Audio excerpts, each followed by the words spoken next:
we can just have the clerk please put up the next steps from our first work session we had on this morning on instructional services. Goal 1, student success. Yay.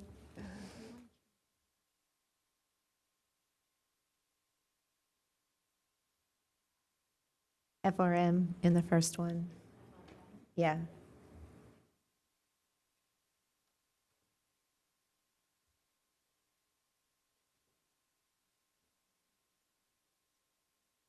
I'm sorry, Ms. Darren at Fairfax, do we have in there, does that first one include minorities who are not FRM? I think that was.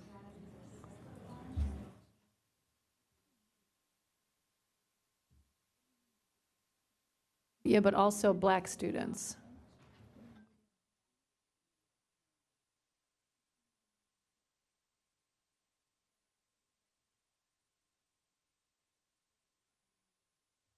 I think we want ESOL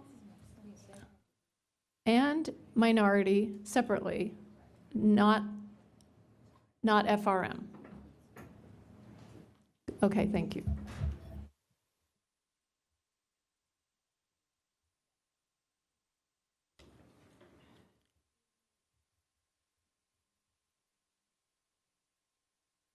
Sorry, I'm reading. Oh, no problem. Ms. McLaughlin. Oh, where it says feature questions and presentation on Navy Elementary more prominently on the website, it might just want to read feature questions and is it project-based learning, right? PBL presentation? Just so, because otherwise people may not know which presentation on I know I was looking at going, why is Navy Elementary up there?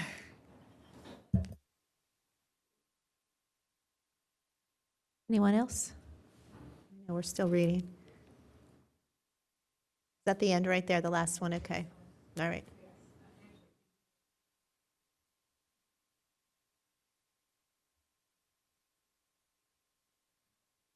Well, I think that last one also is not just the correlation, but just, we also wanted to get the number, the percentage of students, no, just students, you know, the percentage of students taking and passing the AP and IB test. That was the first part of it.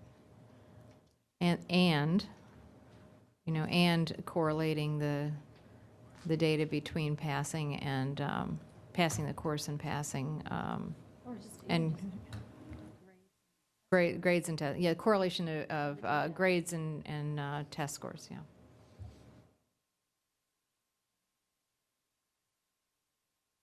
Okay. Okay, that says it now. Yeah.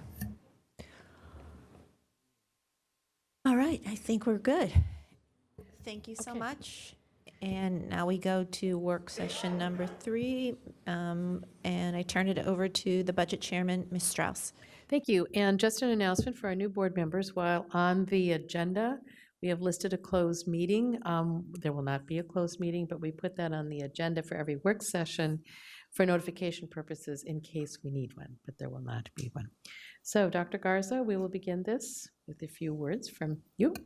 Thank you, Ms. Strauss, members of the board. Last Thursday was a big day for the system, and I just want to thank you all for your involvement and engagement in that important day. It was also affirming and exciting to see the number of employees and individuals paying attention to that announcement this past Thursday. And I think the way it was communicated and conveyed in the public, I think was positive overall, and I think that's good for the system. I did receive, I didn't count, but a lot of email from our employees and various constituents thanking us for advocating for the needs of our system.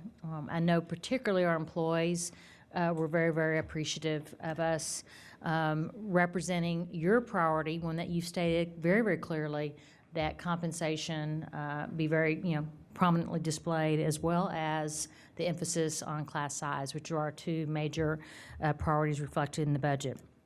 Again, I want to thank all members of LT, the leadership team. Lots of people work on this budget.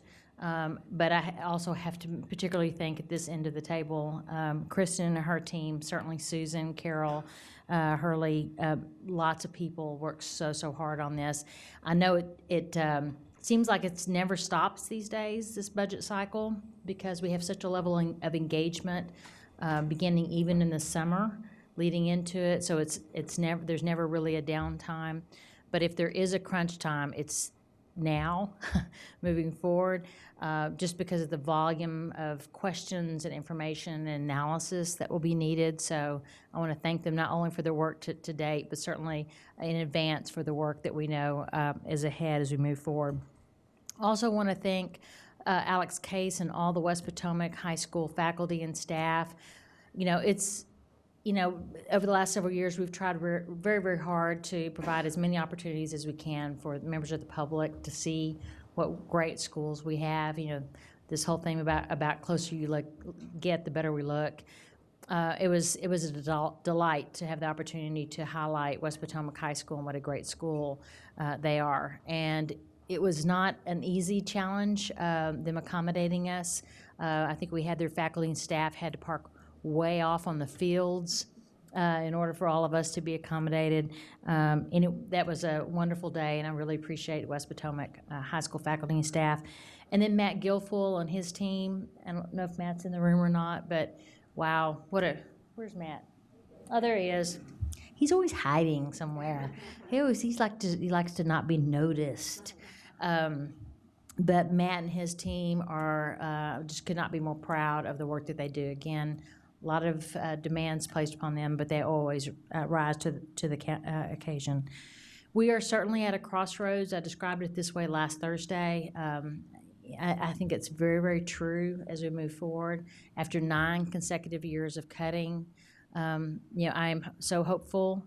I hope that we no longer have to continue to cut this system.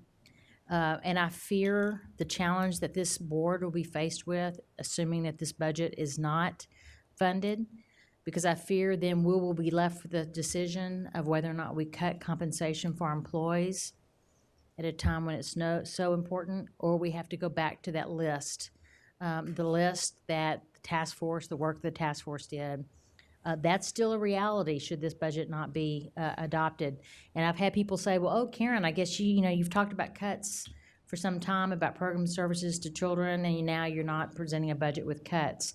The reality is it's still very much in play, assuming this budget doesn't get fully funded. So I think it's very important to point out to the community. And I would just ask the board to continue to be mindful of, if we find ourselves in that place, which I sure hope doesn't happen, at some point we have to stop and reverse this trend, go back and look at the list and see, because if it's not fully funded, if we're funded only at 3%, we have to go back and find about $69 million worth of cuts. And you'll see for yourself that's really hard to get to. So I just urge this school board, and I'm not afraid to make cuts. I think I've demonstrated that over these past several years. I'm just telling you, I don't think this next round of cuts is best for this system moving forward. We are an underfunded system. I think after 9 years of consecutive cuts, it's time for us to take, as a team of 13, as a system, people that are responsible for taking care of this system into the future. I believe we have to take a stand, and I really believe that now is the time for us to do that. So I'm going to stop there, and I know that Kristen and Carol and Susan are now going to walk you through all the materials that are available to you and what the process will be from this point forward, and then we can certainly answer any questions that you may have as well. Okay, Kristen. Thank you so much. So the slides for the PowerPoint presentation that Dr. Garza gave last Thursday are posted on the webpage for the public, along with the 2-page budget highlights flyer and our school accomplishments.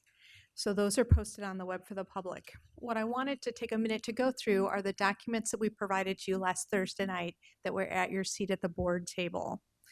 So previously, we provided each board member with a binder labeled Budget Toolkit. So we find that a really handy place to keep all of your documents in. And it's divided with tabs for certain pieces to go behind it. So the first tab is labeled Presentation. So in the packets that we gave you last Thursday night, you have a copy of the slides with one slide per page. Right, some of the graphics look very small when we print them 2 slides per page. So that's just a handy reference. Following that, what you're going to find is we provided you with a copy of the presentation that shows talking points for each slide, which are on the right side of the page. And then on the left side of the page are what we call fact sheets or additional information that may help. So for example, if we look at slide 11 is labeled employee compensation, and it provides information about step and market scale adjustment in the past. Well, if you look at the left side, the fact sheet side, we're going to show you how many of our employees are at longevity, as well as how many employees are on a hold step. So that would provide you with that information. So you'll find a fact sheet for every page through the presentation. And our hope is that you'll have this as a handy reference. So if you're meeting with constituents, if you're out talking to a group, that we've kind of anticipated the questions that you may get on the fact sheets or else with the talking points on the slides. So that's the first thing in your packet, the 2 copies of the presentation. In addition to that, we provided you with a copy of the 2-page budget flyer, and also the great things are happening in Fairfax County Public Schools. Both of those are posted on the public web. We also, for a handy reference, provided you with a copy of the news release. So you'll have the news release. And then following up to our work session last month and some email messages we've received, the next thing is we provided you in your packets with just a chart on the county county transfer to the school operating fund. Right, this is something we received multiple questions on. So it's going to give you what transfer we requested in our proposed budget, what we had in our advertised budget, finally what was in our approved budget, and then lastly the actual transfer. The reason the actual transfer occasionally differs from what's in our approved budget is if they provided any additional funding at year end. So for example, if we think back to when the county provided additional funding for the Priority Schools Initiative, in that case, the actual is higher than what was in our adopted budget. So that's a handy reference as well. Then the last 2 pieces that we put in your toolkits for reference are from our November work session, the overview of the cost of enrollment and demographic changes, cost per pupil, and information on our staffing reserve, and then information about ending balance. So all of those things were at your table for your toolkit. Now what we didn't print for your toolkit is the proposed budget book. So at the proposed stage in the budget, we produced an actual book. It's just under 300 pages. So if you would like that printed, your EAA can print it for you. But if you elect to use an electronic copy, there are many really nice features in the electronic copy that I think actually outweigh printing it. I know IT will like that. So when we think of the budget book for the proposed budget, at the very beginning is a table of contents, and that table of contents is hyperlinked. So what that means is if you're looking at the table of contents and you want to see information on cost per pupil, if you click on that item in the table of contents, it will take you directly to that page. Also, if you're looking in the book at specific other items, we're going to include links. So for example, there'll be a link to our capital improvement plan. So I'll keep talking while they're pulling that up. My last electronic book feature that I find very helpful, in addition to the table of contents and the index that are hyperlinked, is being able to use the Find feature in Adobe. So for those of you who like keystrokes, Control F will pull up a dialog box, and then if there's something you're looking for, you can type it directly in there. So say you're looking for, benchmarks. If you type in the word benchmarks, it's going to take you to that first occurrence of that word, and you continue to select next. So here's the table of contents, where if you click on something, it's going to take you to that page.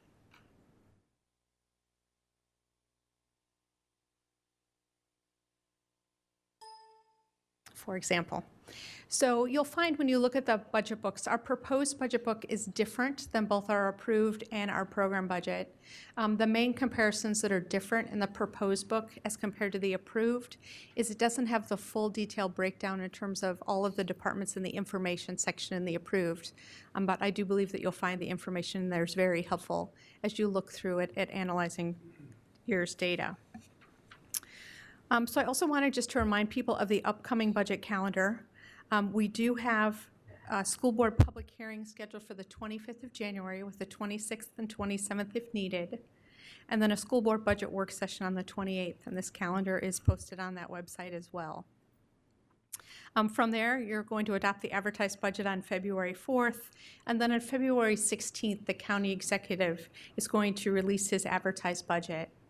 We're working with the county in terms of scheduling a February work session. If you'll remember last year, prior to the advertising of the tax rate, that we had a joint meeting with both boards where, again, we went over our advertised budget. The county did some budget information as well. So we're working to schedule that prior to when the tax rate is advertised on March 1st. And then as part of the county's public hearings, we will present on April 5th, which is our formal presentation. And then moving ahead, they'll have their public hearings April 5th through 7th. And then on April 19th, that's when the county does pre-markup. Pre-markup is typically when they make their decisions. They haven't finally voted, but then decisions are usually fully determined for both the budget and transfer to the school system as well as the tax rate. So on their calendars, they call that markup. And then they'll actually vote on the transfer to schools and the tax rate on April 26th. So the last thing I wanted to talk about before we open it up to questions is just to remind people about the budget question process. So as a reference tool to help board members, we have combined an index of all the budget question responses from 2009 through 2016. So either if you or your AAs wish to look up a topic, say you have a question regarding lapse, that index that's combined will allow you to go through and see all of the different times between 2009 and 2016 when we've asked that question. So it's a useful way to look back at all the previous questions if you're thinking about asking a question. So when you want to submit your budget question, you should email it to Dr. Garza, Susan Quinn, Kristen Michael, Carol Hurley, and then you'll want to copy Janie and Tammy. So you don't have to copy your EAAs or Eileen, but some of you may wish to copy your EAAs if you want them to help keep track of your questions. So what we're asking is, with each question that you submit, we're asking you to include the priority of the question as being a priority level 1, 2, 3. So when you look at priority level 1, that's your highest priority, and that means you need the information for an upcoming vote. So let's say you're preparing an amendment, or one of your colleagues has prepared an amendment to the budget and you want that information to influence your vote. That's priority 1. So priority 2 is the information is needed for an upcoming decision, but it's not needed as urgently as a vote. So let's say you're thinking about doing an amendment later in the budget season, so you're asking for the information in advance.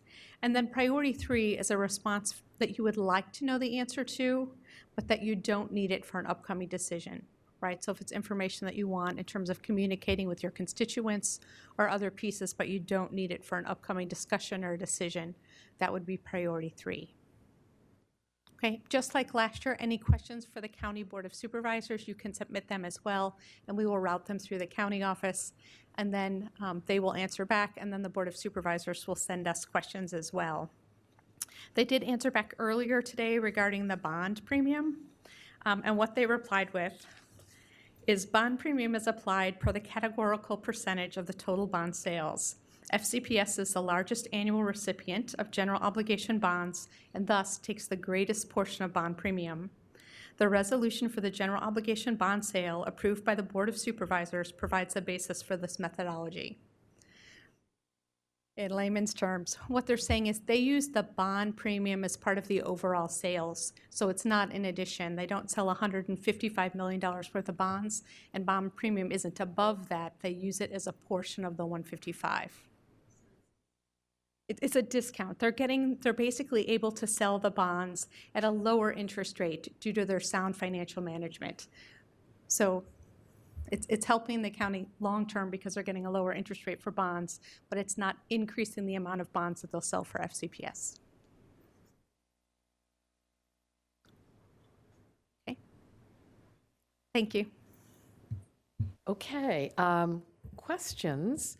Again, for new board members, hopefully you understand the triage process that we have for asking and answering questions, 1, 2, and 3, because as we begin this process, we always anticipate a lot of questions being answered, and board members will need those questions that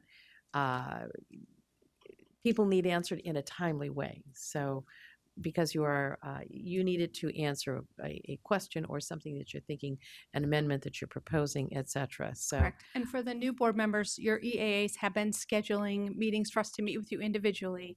And as part of that meeting, we'll go over not only budget basics, but all of the information from the budget task force over the summer. So we'll bring you up to date on all of the work, and we'll provide you with all of that material. So you won't need your EAA to print anything prior to meeting with us.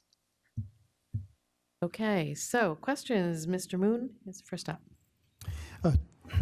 Thank you, Mr. Strauss. Again, as I said at the last meeting, that this moon will be where you want me to be, if and when you call me. With that said, I know that there have been a lot of different numbers thrown out there, and there will be more numbers out there.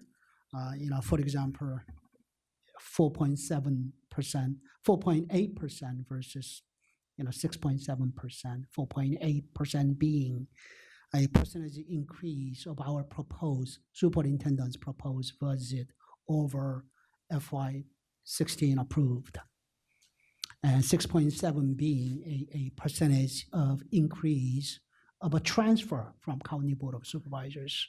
And people could get mixed up between those two numbers. And we, as a board members, as a school system, we need to make it clear what those different numbers mean, because I already see people being confused about those numbers. With that said, I will also see from media report what the other school districts in Washington area may be doing. Already heard about Loudoun County having asked for 8.8%. A transfer increase, and also 8.8% of overall budget increase over FY16. I think there was initial reading of media reports. I think that's the way I interpreted their numbers. Yes, sir, and they received an 8% increase last year. Okay, so if you could, because there will be more school districts with the budget proposals, as you learn those proposals, if you could share with the board members what the other school districts may be also doing, I would appreciate that. That's a request. And I have a question regarding that, superintendent's proposal for, additional compensation for just teachers alone to the tune of $40 million. If you were to, I know, as I recall, that what you were saying at the last group of the meeting is that will be, there will be for the future discussion for the board members, if we get the $40 million, how we want to use that $40 million for the teachers. There could be many different ways to use the money. But if hypothetically, if the board were to equally distribute that $40 million amongst all teachers, what would be percentage increase of their pay? Their $40 million would go. The first recommendation with regard to compensation was for all employees. So depending upon what methodology, first of all, depending upon all this being approved, the methodology would depend upon the board. So let's say it's a step and the 1% market scale adjustment. That's for all employees. The step is for qualifying employees, and we always have to be a little nuanced, because if we flow that via a step, it depends where you are. But that first, on average, is about a 3.5% increase. The second $40 million, for the additional $40 million into the teacher scale, and again, depending upon how the board wanted to distribute that, it would be on average a 2.9% increase for teachers on top of the earlier About 3.5. 3.5%. So it will be Yes, sir. more like, if we have that additional $40 million, if we decide to equally distribute $40 million amongst the teachers could get, on the average, 6.45%. Yes, sir. Okay, thank you. I just wanted to have that 2.9%. Yes, sir. To remember. May I add one thing on teacher salary? Because I think there's one misperception too that I think we need to clear up, and I know Matt can help us with this, is I've heard people say over the weekend, well, the governor had already promised a 2% increase for teachers. The governor's proposed budget does not have anything for teacher salary increases in fiscal year 17. Okay, I think so that needs to be clear. Whatever this board does, it's doing, and it has to be funded. There's no money in the governor's proposed budget for salary increases. There could be some nominal money in fiscal year 18, but for us, it would be relatively nominal amount. But there's none for fiscal year 17. Thank you, Mr. Moon. Okay, thank you. Now let me go to a little more important, a budget question from my perspective. Is you're not including, your proposal does not include any additional funding for enrollment growth or demographic change, because you do not expect that enrollment growth that we were projecting for this year has not materialized. So as such, your recommendation is not to put in additional funding for the next years. So, but let me ask you this question.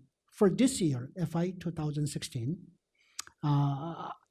what I know, it has nothing to do with demographic change, but in terms of pure enrollment growth, how many more students have we so far have compared to the end of last school year? And I'm going to let the team answer that, but let me talk a little bit before you get to the exact number. You all know that we continue to deploy teachers until the end of February. We grow all year long, and Mr. Moon's correct. We haven't grown as much as we anticipated this year as we have in previous years. Although we knew our growth had been mitigating, if you watch the dollars in budgets since 2013 for growth and demographics has been going down. But this year was very unusual what we experienced. We have recalibrated the budget for fiscal year 17 to accommodate for that. And I'm gonna let Kristen's, I think, they're looking at the exact answer to Mr. Moon's question. But we do believe the money in this year's budget is sufficient to cover growth for this year and moving forward, whatever growth we have for next year that's needed for next year. Now, once we start a budget year, the monies are out there in schools. Then we use the staffing reserve as a way to manage the budget once the school year starts. So this particular school year, as we started the school year, if we had schools that did not meet their enrollment projections, and it was far enough away that we could pull a staffing unit out, we pulled it and put it into staffing reserve. And you all have seen that already. And so that's the way we manage growth during a year. Now, we will at third quarter be recognizing a pretty good number of positions, larger than we have in previous years, because our growth has gone, has not grown as fast as what we expected this year. Okay, So Kristen, do you have the exact number with you? Before Kristen started answering that question, let me finish up all the questions that I have on my mind, and so that you can answer them all. And you can correct me if any of the facts that I am presenting in my question is wrong, because I'm sure that I could be always wrong. That thus far, we've been able to return. I mean, last year when we are planning for FY16 budget, we included about $22 million for the enrollment growth and the demographic change. Out of that $22 million thus far, we've been able to return to the reserve, staffing reserve, about $10 million. Is that, okay, that's part of the question. And if the superintendent is not recommending any further additional funding for enrollment growth and demographic change for the next year, do I assume that that $10 million we've been able to return to the staffing reserve this year, that is sufficient to cover because I assume that enrollment will still grow and that there will be a demographic change, whichever direction it may go, but that $10 million you've been able to return back to staffing reserve is sufficient to cover the enrollment growth and the demographic change for the next year. That's my core of my question.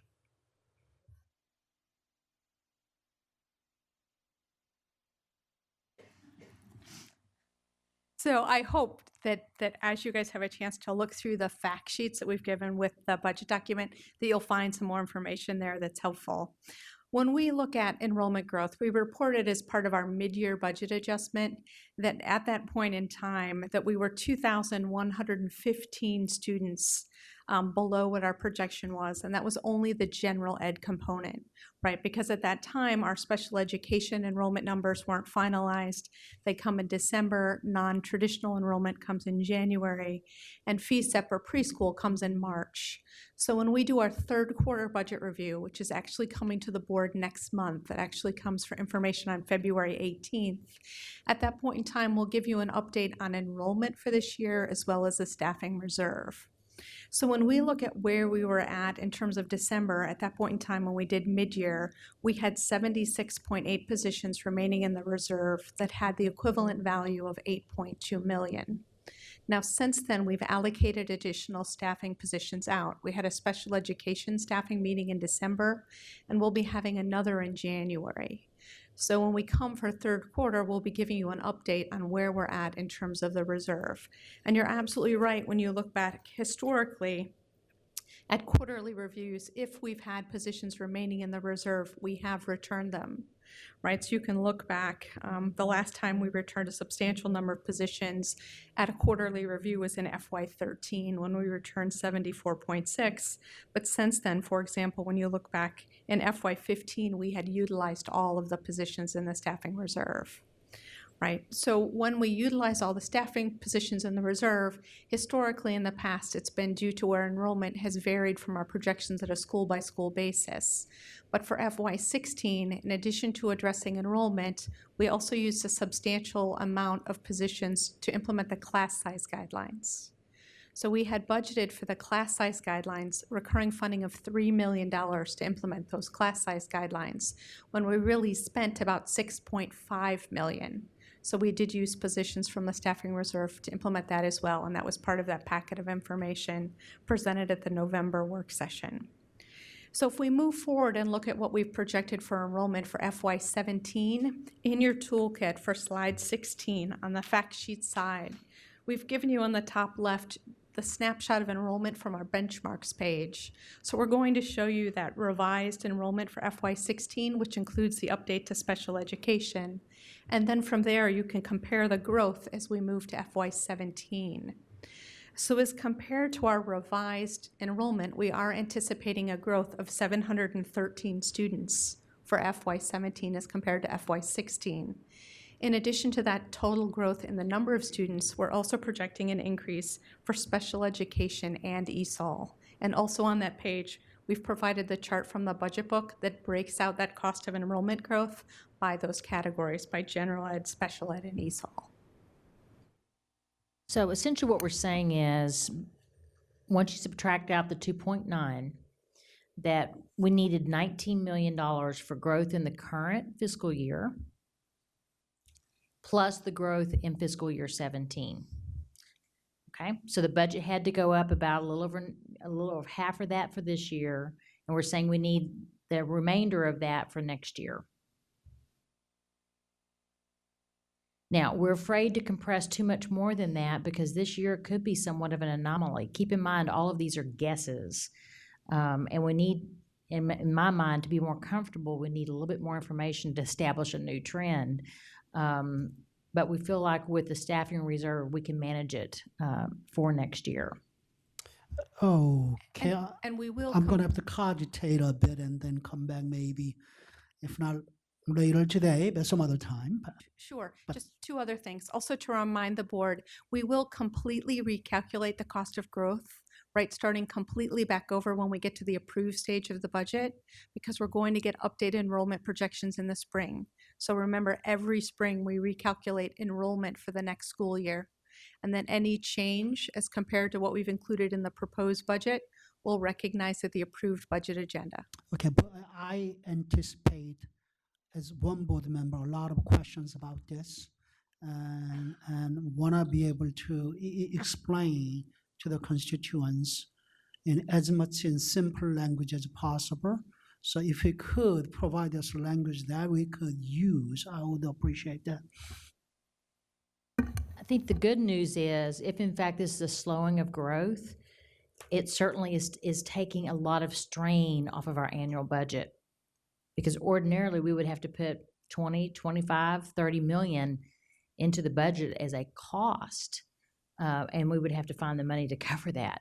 So it certainly has helped as we look forward to fiscal year 17. If this is a new trend, it does help us with the budget, the overall budget. Next And- is. And may I just follow up? Yes, go Mr. ahead. Moon, you had asked at Thursday evening's board meeting, whenever we cite the value of STEP, that 2.5%, we reference it's 2.5% for eligible employees. So that means for employees that are at the top of the scale, which we call longevity, or employees who are on a hold step where they get credit for holding, they don't receive any monetary increase. And you had asked what was the value of STEP for the employees that were receiving it. So for excluding employees that are on longevity or a hold step, the value of STEP for employees who receive that monetary increase is 3.15%. So your math was very, very good. 30.15, Excellent. okay. Thank you. Ms. Corbett Sanders? I want to congratulate you on a wonderful day on Thursday, but also on the quality of the budget documentation that you provided to us. It is really well done, and I particularly liked the annotation and the fact sheet accompanying pages. It was very helpful. I do have a couple of questions. On page 5 of your briefing, you reference a sustainable revenue, that we need sustainable revenue increases. And it would be really helpful to better understand that if you were looking at this in a 5-year or even in the biennial approach that the state looks at their budget, to see more of what your sustainable revenue increases would be, because that helps us in our conversation with stakeholders. Secondly, I would like to understand on page 6, where you talk about capping class sizes in elementary school, something that we heard a lot about on Saturday from constituents that went and spoke before the General Assembly delegation, was class size caps for middle and high school math and sciences at 24. Do we have any idea what that would do to a budget? On page 9, and this somewhat relates to the CIP discussion that we had earlier today, where we talk about bringing the 10 million to support bringing class sizes below 30 where space is available. Do we have any idea how many schools would be precluded from having class sizes below 30 because of the inavailability of space? And on page 13, we talk about having started the school year with vacancies of over 200 teachers. If it would be helpful to be able to say how many vacancies we have today. And then finally on page 21, and I think Mr. Press may agree with me on this, I'm a little concerned about our current staffing of psychologists and social workers. It currently says that we have only 1.7% of our staffing is allocated, or 412.5, to psychologists, social workers, instructional and business specialists. And my question is that in light of some of the mental health challenges that we hear about in the news and elsewhere, is that sufficient, or do we need more staffing if we had an ideal world? I can answer that. The answer is yes. That's what I thought, but I'd like to, yeah. And then finally on page 22, I apologize, I said 21 was my last one, but on page 22, it would be helpful to know what is the estimated cost per pupil based on the 2017 ask. And that is the cost per pupil in the bottom left chart of $14,465. So it's in the notes.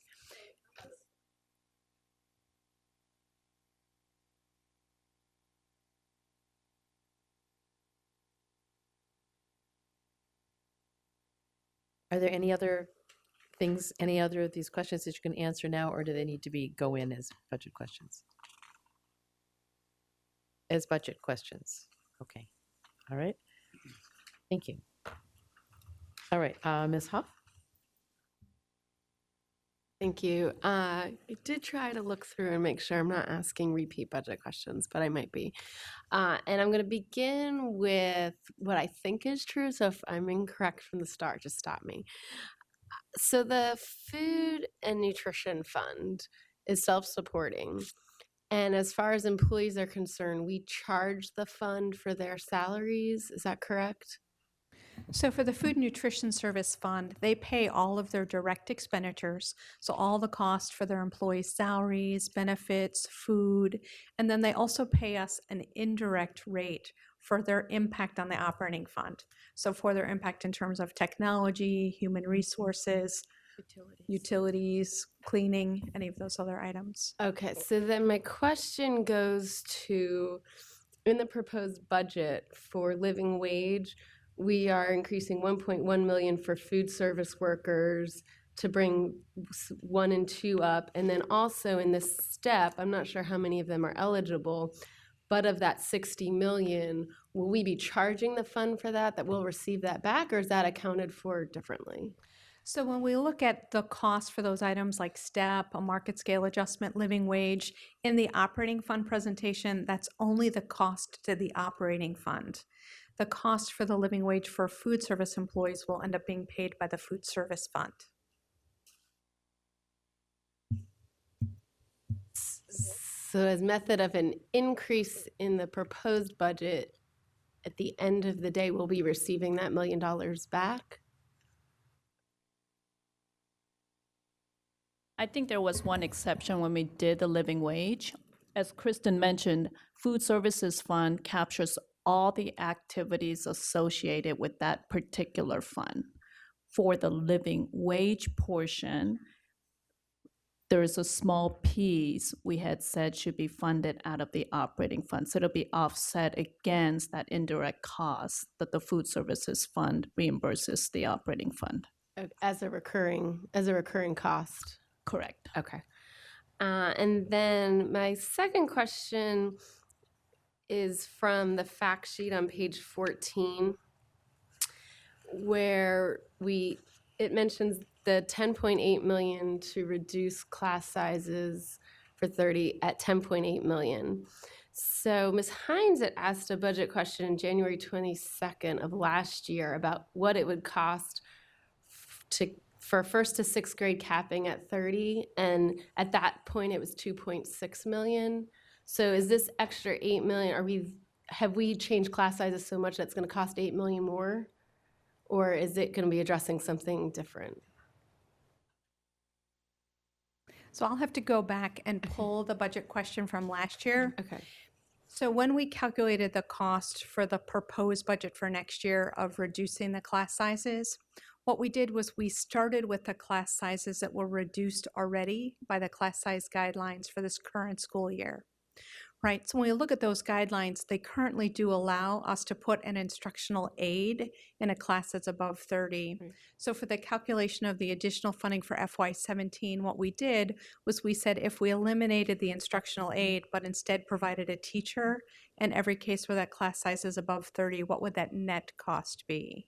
Right, so it's based on our current student enrollment for this school year. Now, with that being said, when students actually show up next year, right, they may not have the same number of students in each grade at each individual school as they did this year, right? So again, that cost could fluctuate, but we based all of those estimates on our current class sizes with students from this year.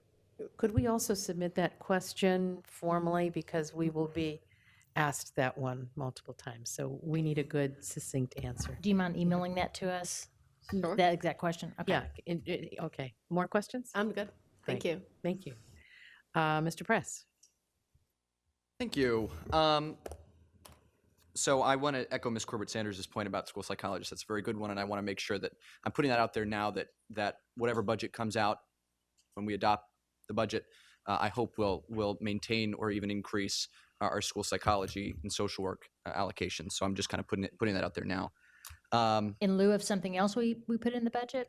No, just generally kind of as a. Do you want me to increase the ask to do that? I'll leave that to everybody else's discretion. I'm just kind of putting that out there. I know you were. That's what I'm here for, right? Give me a hard time. Yeah, exactly. I did want to ask, kind of as a general question, what the necessary increase. So, kind of, what our understanding of the Board of Supervisors' position is they are also facing a significant budget shortfall, and understanding that they can either cut back or they can raise revenue to meet other budgetary needs. With our understanding of where they are now, what could we hypothesize as to what an increase in the advertised tax rate might need to be to sufficiently fund the schools, to fund our full ask? And if so, what might that be? Ben, we're not going to guess here Okay. about what we think the tax rate would be to cover our request. And there's some reasons why. I respect the question because I think it's a good one. It's a one oftentimes people will ask. I think we also have to keep in mind the shortfall that they're anticipating and is built around an increase to their annual budget of almost 6%. So I think they have some choices that they could potentially make moving forward, just like we've had choices. So I think it depends upon a lot of moving factors about how they want to allocate monies that are available to them. So it could be a combination of a tax rate increase and maybe some shifting of resource based different than what they had previously determined. So it could be a combination of things in order to fund our budget as well as the overall county budget. So I think it's difficult, and I think to some extent maybe not our job to anticipate what this would require with regard to tax rate increase. And Ms. Strauss, you may disagree with me, but No, it's you're wise, because there are many moving parts yet, and it becomes, we need good conversations and not to be too inflamed. Understood. No, I wanted to put that out there because that was a question I I frequently know a received. lot of people are And asking. I just wanted to ask that to see if that was something that we had speculated on. That's But right. I'm completely That's right. comfortable with that answer and just kind of wanted to make sure that that was on the record as Great. being where we No, stand. I agree. I did want to ask, I know we have a lot of public engagement coming in the near future with our budget hearings and Dr. Garza's listening tours in the community. And I imagine many board members will be having town halls on the budget. That's just, again, me speculating. I don't know that to be necessarily the case. But I did want to ask, I know that our timelines, as we kind of talk about parallelism with the Board of Supervisors and the state even, don't line up. And where we are going to maybe advertise, you propose your budget in January, the Board of Supervisors timeline is a bit different than ours in that they kind of have their process start a little bit later. In the event that the Board of Supervisors transfer, the county transfer, is not increased to the level that we request, that our request is not fully funded, so to speak, what would the process, if there is any, if we can speculate as to that, for community engagement look like in the event that we do need to make cuts to the budget? Have we thought about that? I'm hoping we don't, that question is null and void, that we don't have to make it to that point, but I just wanted to put it out there. Why don't, Kristen, if you want to just put up that last calendar, because that answers. Can we do that? Okay. There we Yes. go. So on Okay. the budget calendar, Kristen can. the County Board of Supervisors, will know what the transfer to schools will be as part of budget markup, which is April 19th. But then they will formally vote on the transfer to the schools on April 26th. We're also hopeful that before then we'll know the final revenue, final state budget as well. So after that, we currently have a budget work session scheduled for May 2nd. Then we'll present the approved budget item for new business or information on May 12th. We'll have public hearings on May 17th and following that in May 18th if we need them. And then on May 19th, we have another budget work session. And then the school board will make final budget decisions for next school year, next fiscal year on May 26th, when the FY17 budget is adopted. The calendar that we follow in Virginia, because it's the way all the schools are, it is actually both the Virginia culture, it's also in the Virginia code. All the superintendents are supposed to present needs-based budgets out of the gate first, and then the governor is supposed to keep that in his back of his mind. The General Assembly, then, they are supposed to make their decisions. And in terms of schools, recognizing that the state has a responsibility towards public education. And then last, the Board of Supervisors, then us. So schools are supposed to give the needs for the children in the state, but then we ultimately have to adopt a balanced budget in May. So in terms of how this works out, obviously we do a lot of discussing, but then And probably the most critical date of all is that March 1st date when the tax rate is advertised. So when they advertise a tax rate, that's the maximum rate that the taxes can be set at. It can certainly be set lower, but it can't go any higher. So at that point, both county and schools in general will know in total how much revenue the county could potentially have. I also think February the 16th is very important, and that's when Ed Long, the county executive, will release the the FY17 advertised budget.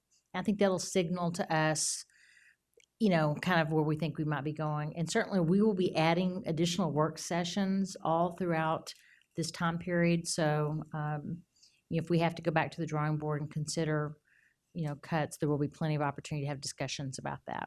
I think our first hurdle is decisions around the potential, the proposed budget that's been presented before you and the adoption of this on February the 4th.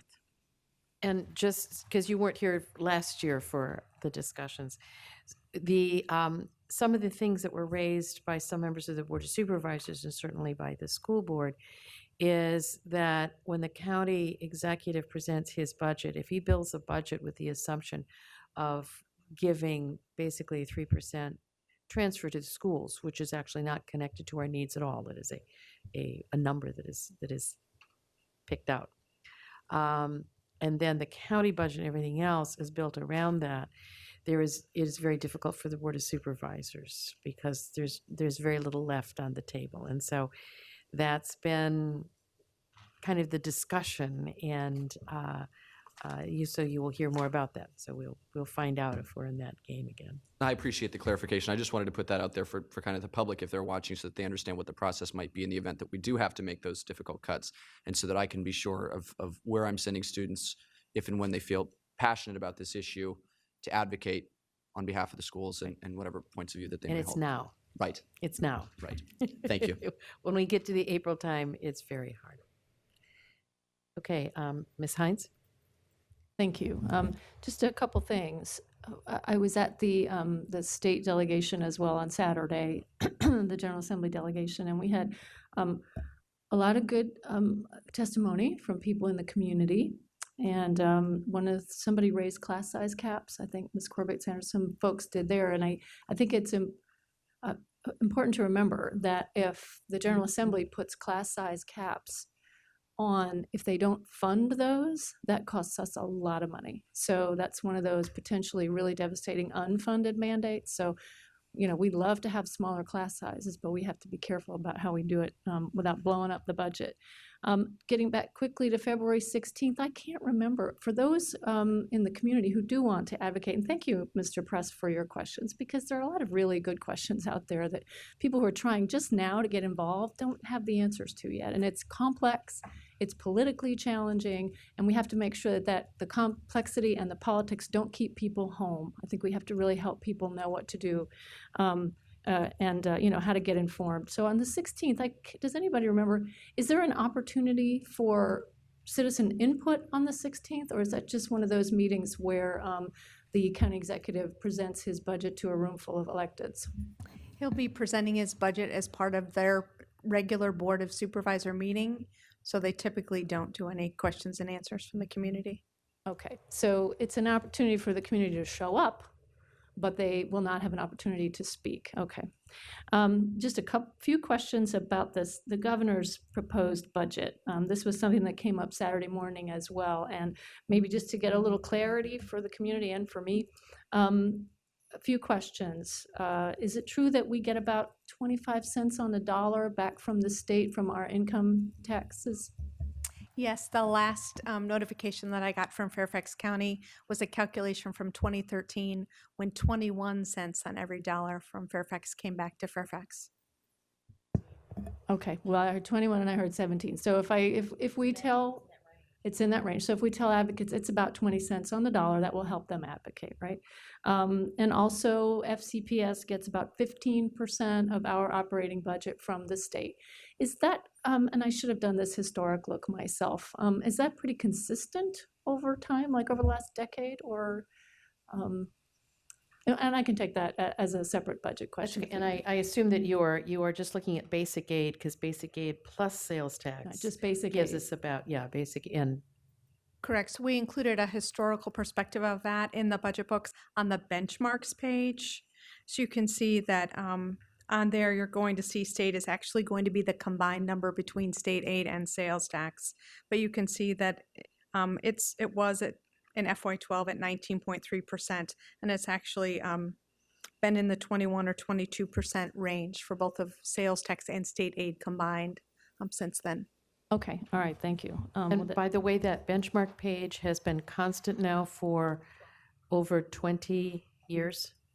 It is a wonderful page to know how to find it, and it answers a lot of very basic questions.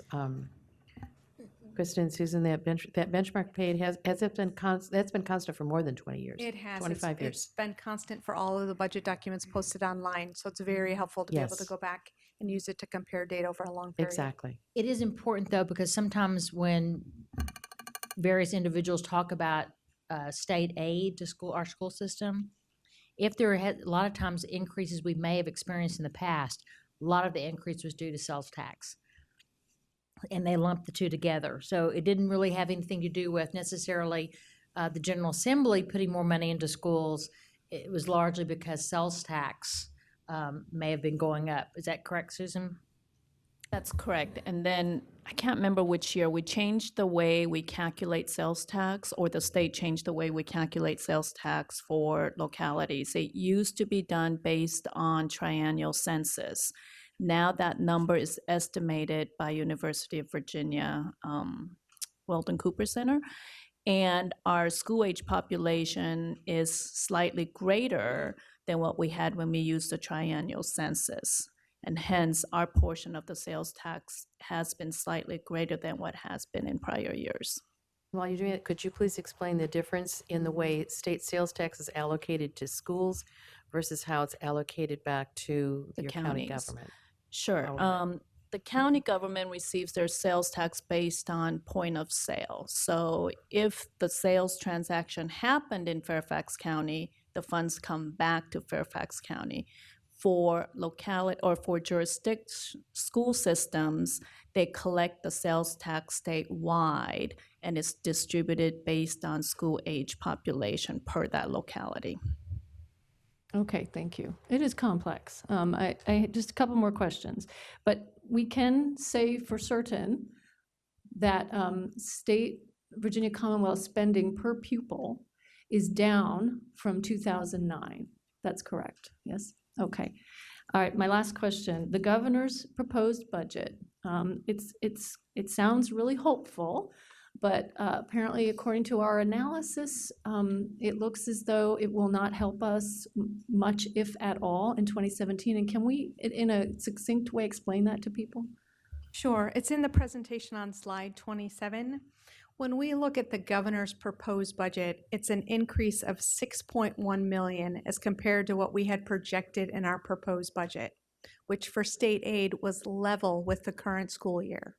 So the governor's proposal is only an increase of $6 million as compared to our current year's approved budget. When you look at that increase in funding of 6.1 million, 3 million of it is for new elementary instructional positions. So that's what the state considers incentive funding.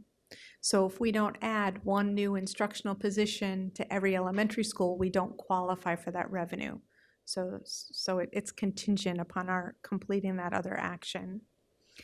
So when you look at most of the good news that people have reported in terms of the state budget, they've reported the 2% salary increase for teachers, the restoration of the cost of competing for support employees, so that extra salary differential that comes in the form of state aid due to higher wages in this area. All of those items are in the second year of the governor's budget, so FY18. Right?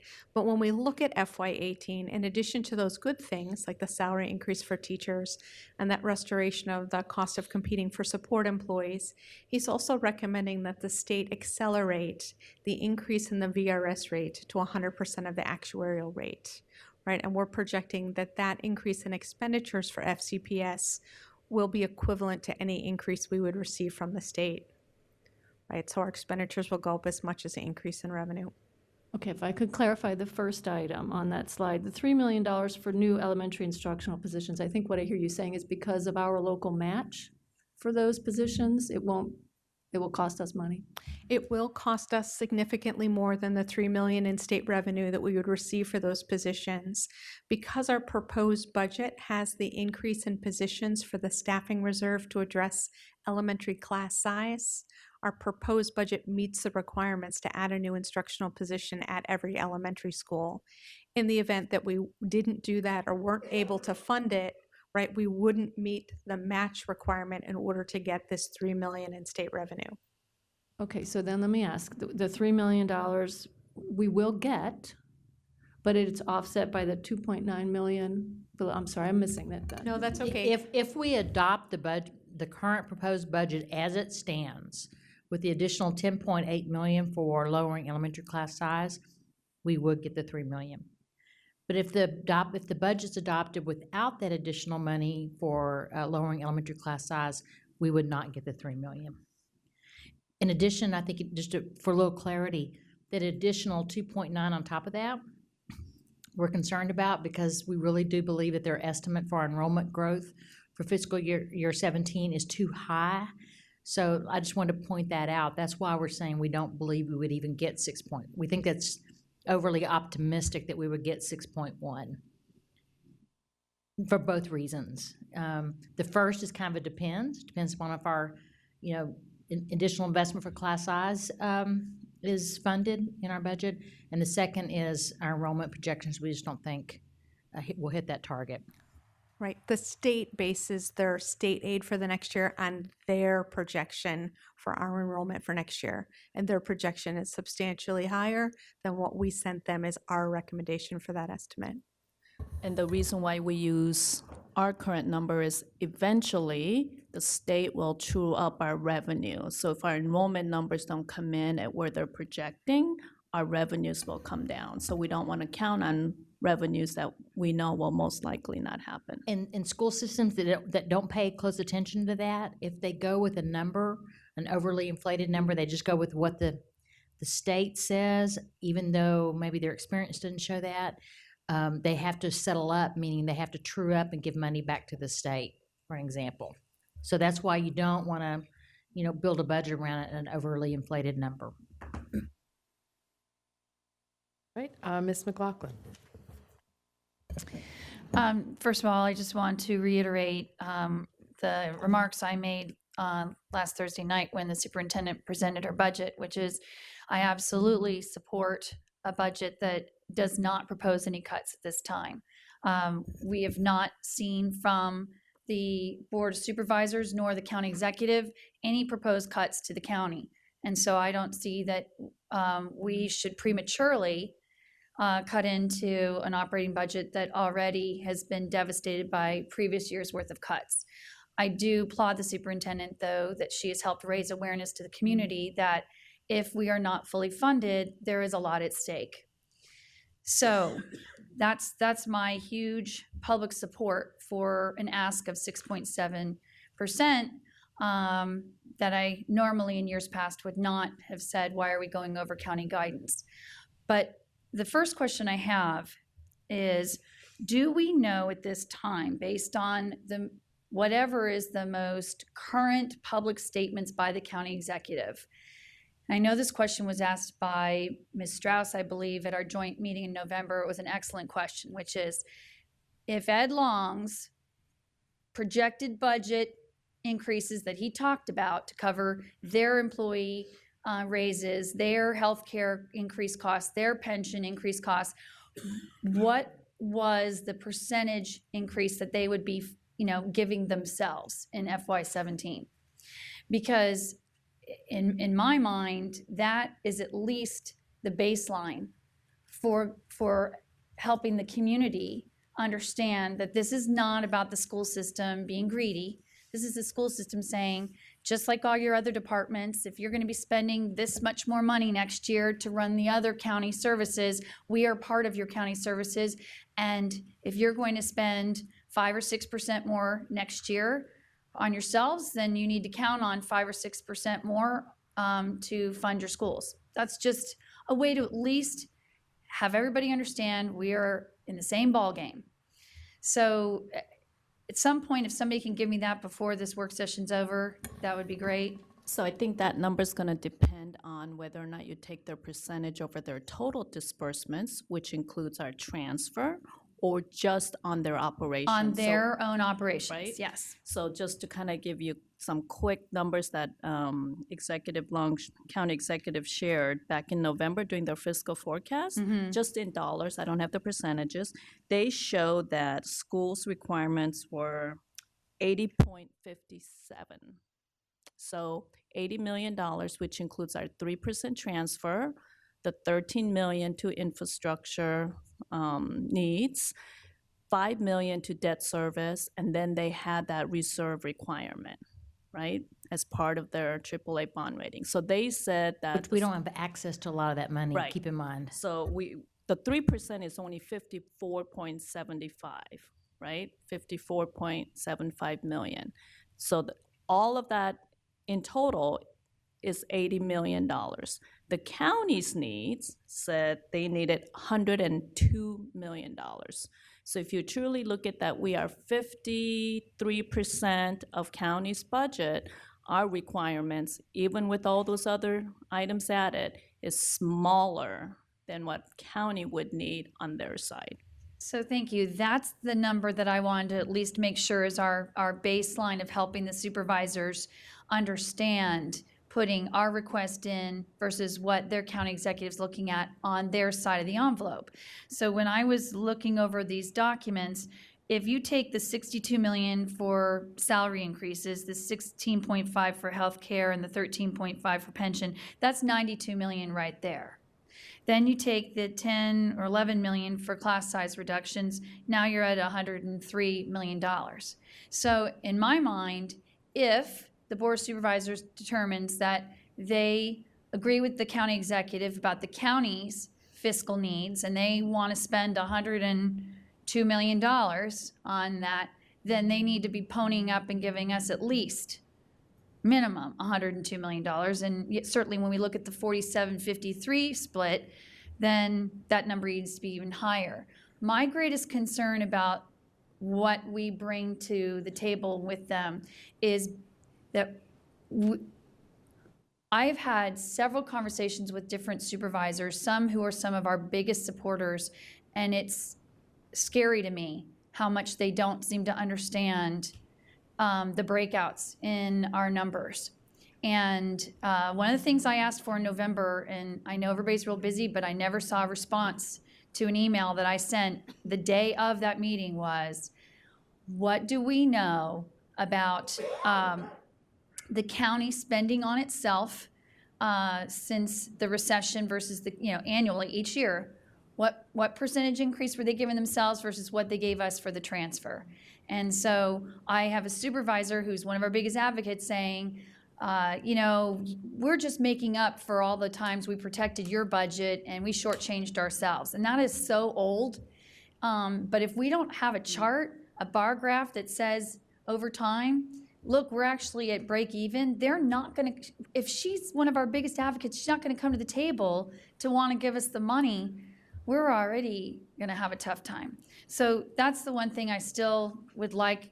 And we are finalizing that chart. We went through and looked at different variations and different ways we could do it. Okay. But we do expect to have it done in the next couple days. That's great. So we did a bar chart showing the increase to FCPS's budget and the counties for each year, so you could compare. That'd be great. Just administratively, it would be great if somebody had emailed me and said, we got your request and we're working on it. Because I thought it went into a black hole. So I know you guys got to work on stuff, but even if somebody just says, thank you, got it, working on it. I just thought it died somewhere. We'll log it in as a budget question so that there's a record of it. Okay. That'd be great. So Dr. Garza, my ask from this work session is I would like to see 2 fact sheets. One is a one-page fact sheet that lists out just in one page what I kind of enumerated right here. It says, okay, supervisors, if you're looking at 2016 to 2017, our ask is going to be, and I got to tell you, page 7, this will help me make the point. Page 7 of this one here, yeah, where it says the narrative doesn't. Remember how you gave us like the talking points? Talking points don't add up. It says that our operating fund will increase by 121.4 million. But then when you add up 3 bullet points at the top, and then it says the budget also is going to include, and it's 3 more bullet points of costs. So it ends up being 144.4 million, not 121.4 million. So That helps me bring up the item I was going to remind the board about. We do every year, and this is another important point to maybe make along the same line, is that every year we do recognize in the budget our compensation-based savings. And that's important because every year we do that's savings to the bottom line. And that's why the math doesn't work right there, Ms. McLaughlin, is because every year, as with turnover, someone retires, they're more expensive. We hire someone who maybe has half the number of years. That saves the budget. We recalibrate the budget every year to recognize those savings, and it helps our bottom line.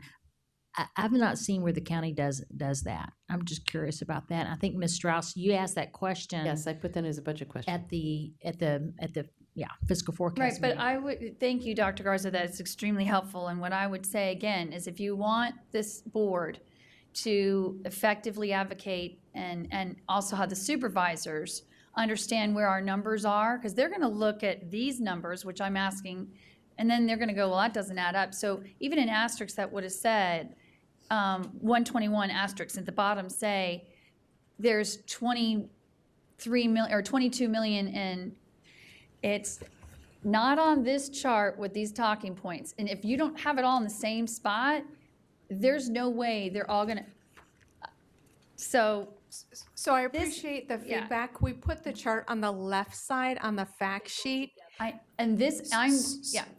trying to tell you that this page here with the talking points is the type of fact sheet that is the brain can absorb in probably less than 3 seconds. This fact sheet here isn't. They won't even go there with it. So something like this with the bullet points right here, and it just simply it all needs to be in one spot. So that's all. I just think that's a way that I can sit there and explain to them, here are our costs, but we do have some realized savings, and that's going to be, what you just described. But my biggest point to my colleagues on all of this is, in my conversations with supervisors, if we don't at least lay out for them, here's the increased cost, this is the line item, this is what it is, then we make them own it. Which on this list of 6 expenses are you not willing to fund? You know, so if they end up coming back to us and saying, we only gave you, we want 6.7, we're giving you 4.8. Well, 4.8 of the transfer request is what? What did you not fund us on? I want to know on this list of 144 million, which ones did you think were deserving of funding? Make them have to show their homework and tell the public and tell this board and tell our superintendent, what didn't you think deserved part of the transfer? That'll at least help us. And then the second fact sheet that I have a request for, and it goes back to a prior conversation when we had the mid-year budget review, and Mr. Moon, you were doing a great job asking a lot of the questions that I think we'd asked before, but I'm going to reiterate my request. I want a one-page fact sheet that says, all right, we budgeted 22 million for FY16 number of students. They didn't come. So from 22 million, here's our subtraction sheet. This is what we spent so far. This is what we still have remaining.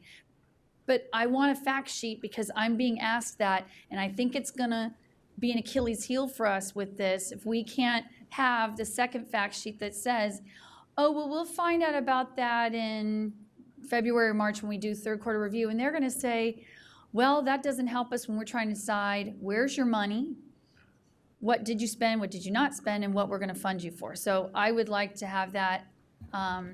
And does that request make sense? Yes, we'll be happy to do that request. I would caution us that any of the funding available that we'll recognize at third quarter is one time, because we've already recognized that savings as we've costed enrollment growth for FY17, right? So we've already accounted for the recurring impact of our enrollment being lower than projections as we built our FY17 budget. Okay, so that's awesome to know, and that's another asterisk on the fact sheet for the first fact sheet asked, which is to say, so you had the base savings, is that what you talked about, Dr. Garza, the base savings? But we've also again recalibrated because growth is lower, so there's Right. no money in for growth. So, Ms. Michael, I would say you'd want to do your, if the base savings that Dr. Garza is talking about is tied in with the same thing of student enrollment, obviously you don't want to double count. But then you want to say this is based on base savings / lower enrollment. If they are two separate numbers, please provide them both, because those are the things that anyone who's ever debated a topic or been in a courtroom or mediation, and I know Ms. Corbett Sanders understands this and so does Ms. Hines, as lawyers, you want to anticipate what the other party is going to be asking and saying and be able to answer to, because that your best defense is going to come from, you know, the offense of being able to answer it in advance. So, And if I can just, the fact sheet, the 2-page fact sheet, we got just incredible support from communications and information technology on developing this sheet. We really hope as people go out and meet with their community and meet with their colleagues in the Board of Supervisors that this handout will be really helpful, right? And on that chart on the bottom left, we did include not only the increases, but also that base savings reduction to show the net increase. So I just wanted to kind of promote this 1-page sheet. Okay. yeah, it might be that you can take that chart and then try to put it into, again, a 1-page sheet. And then on the flip side, you can do the one about our enrollment. Just, again, because I think it's important that our supervisors may look, they're trying to deal with their own $2.67 billion budget. So we give them something like this, I'm afraid they're not going to ingest it and understand it. But this is great work, you guys. I know it's incredible to try and take in 12 board members' input, 10 supervisors, and everybody else in between. But I really think we're moving in the right direction. Hey, Ms. Schultz?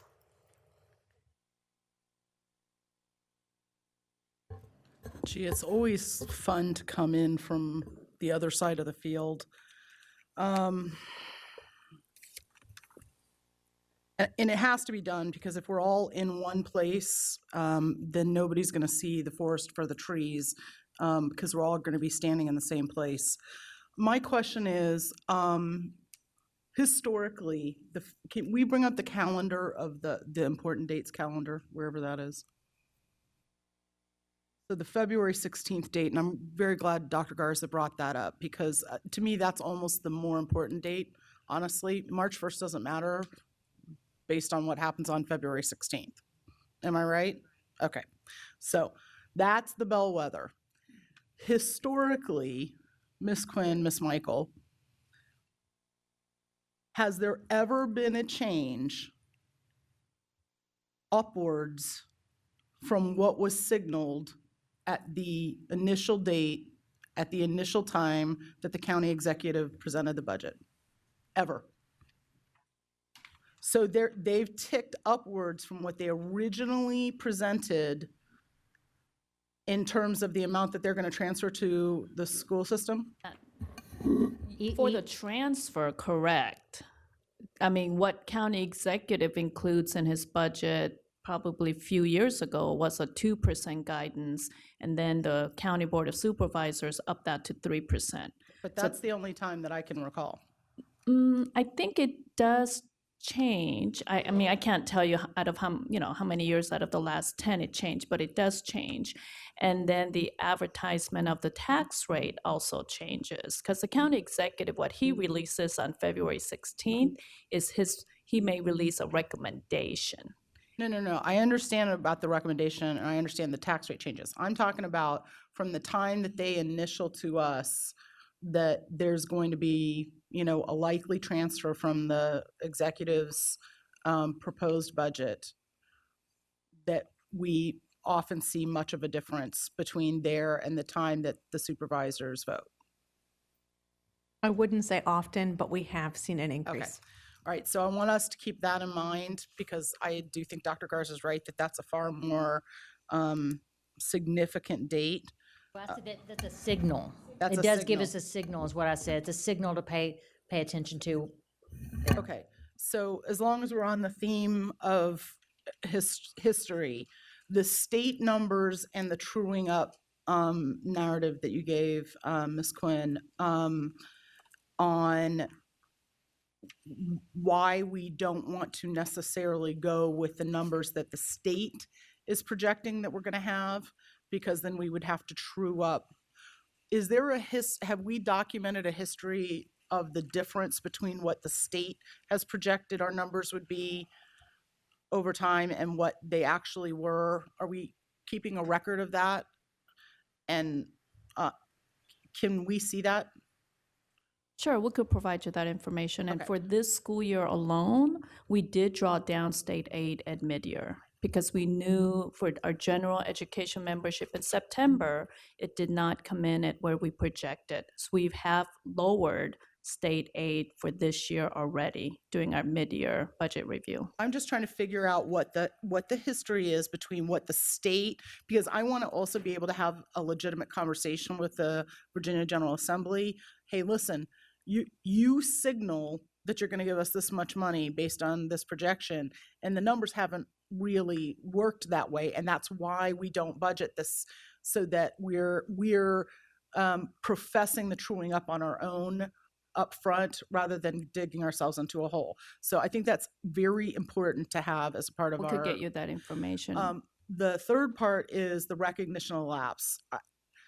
This one's annoying me a little bit. I got to be perfectly honest, because I've been asking about the recognition of lapse for a long time, and the fact that, as Ms. McLaughlin brought up, the numbers don't add up on that certain page because of the lapse. We should have that as a bold asterisk as a part of the budget, that this is what we've trued up and recognized in terms of the lapse, and it ought to be clear and distinct and obvious. And that way it's part of the vernacular between us and the Board of Supervisors that, hey, the reason the budget is what it is because we're self-correcting, basically, if you will, the lapse as we go along. Instead of, us sitting here having to say, hey, on page such and such, the numbers don't quite add up. That's a little bit been a part of what we've been hearing in the advocacy community, and we all know we can fill in 5 or 6 names, know exactly who we're talking about. And frankly, they're right, because we just haven't acknowledged it. I mean, I think that if we go to the effort of putting an asterisk and saying, the reason these numbers don't add up is because FCPS is on a continual corrective mode in updating these numbers as a result of the lapse, when more experienced, I won't say older, more experienced employees with higher salaries leave, and younger, less experienced employees with lower salaries are Just hired. to follow up, when we say the numbers don't add up, and I'll take complete responsibility for this, when you look at the slides, on the slide, we tend to put like just a summary. So slide 15, for example, we just say how much expenditures are going up, and we put the full key points. But every time we have our budget document, you'll always find a chart that starts with the prior year's approved budget, walks through every individual change, and comes up with the new total. So I just don't want to give people the impression that the budget doesn't add up. No, of course not. the And slide I don't want to doesn't. boil the ocean over this, because you know what I'm talking about, and I know what I'm talking about, and Dr. Arson knows what I'm talking about. So in order to get ahead of any discussion that happens publicly, I think it's helpful to prominently identify that we are recognizing a lapse as we go along, and it's a self-correcting number. 1, 2, 3, 4. I've been saying this since I think September. I think we're in big trouble with the 22 million. I still don't have it clear how we can, in past years, our projected growth, our projected student enrollment growth comes with a price tag. We say to the Board of Supervisors, we're going to have this many more students, and therefore we need this much more funding, and that somehow the obverse is not true. That, yep, we told you that there were going to be that many more students. There aren't that many more students, and therefore I don't know. And we don't have to have that discussion here. I'm saying I don't possess as a board member reasonable talking points from my perspective that I can address that 22 million. 2 things that we're drawing. I hope you've seen, for at least the board members that have been on the board for some time, I mean, we're trying to be responsive to the questions that we're getting and trying to come up with ways to synthesize it and illustrate it. And I think we've gotten better and better. So these are 2 issues that I know that we still need to come up with some way of showing how this works. Both to your question, I think, of course, you alluded to it, and then to Mr. Moon's question, and Mr. Wilson's asked me about it before too. We need a better way, and I've got some ideas on a piece of paper of how to show why our budget's gone up 4.8%, and yet we're asking for 6.7%. How do we explain that? When we say we've been cutting, right? And I think this other one with regard to growth, how does that affect the current year's budget? How does that affect it going forward? Where do we show the math, right? Where is the money? And it's complicated and it's hard because it's not a 5th grade math problem, where you add, multiply, divide. Doesn't work that way. So, but we recognize we will have that. We will get something done to help you all and help us explain it in a better way to the community. Message received, we understand. And those are 2 key points that we've got to have some way of showing it, how it works. I'm worried about on page, I think it's page 6, the FY 12 to 17 enrollment projections, the small table at the bottom. If I calculate it correctly, we're talking about a growth of only 713 students for next year. No, this is not the right page 7. I don't know. But your number of 713 is correct. It's 713. And I'll be perfectly blunt. I don't think that we I don't think that we can take this year's downturn in students at face value. I think that there was potentially a lot of knee-jerk,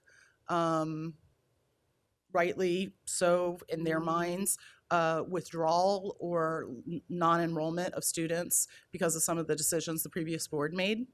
And I caution us very greatly to have a precipitous statistical anomaly downturn off of a single year's September enrollment.